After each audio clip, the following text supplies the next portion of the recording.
За последние 30 лет в таких отраслях, как энергетика, таможенная и налоговая службы, лекарственного обеспечения, выдача лицензий, недропользования и других процветали системные коррупционные схемы.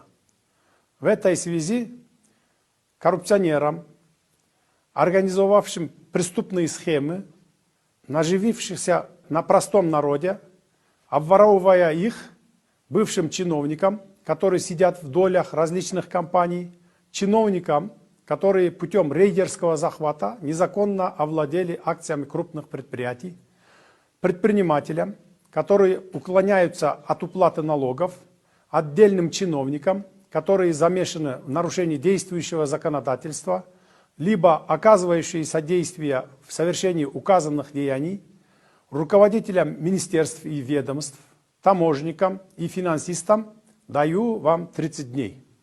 Я хочу, чтобы вы сами предоставили реальные сведения о имеющихся фактах.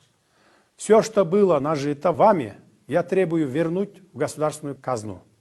Добровольно возместите каждую копейку, незаконно полученную от государства. Раскройте и представьте сведения о своих скрытых имуществах и капиталах. Больше ничего не надо. Пока я даю вам время и возможность. В краткие сроки будет подготовлена правовая база для экономической амнистии и легализации денежных средств, движимого и недвижимого имущества. Если вы не воспользуетесь данной возможностью и проигнорируете экономическую амнистию, будут приняты самые строгие меры в соответствии с законом. Я вам это обещаю. Мы установим имущество, капитал каждого из вас, где бы оно ни находилось. Напомню, что экономическая амнистия будет применена всего один раз. Другой возможности не будет. Поэтому вам следует хорошенько подумать и воспользоваться этой возможностью. Узаконить свой капитал и нажитое имущество для уплаты налогов по ним. Делайте внутренние инвестиции.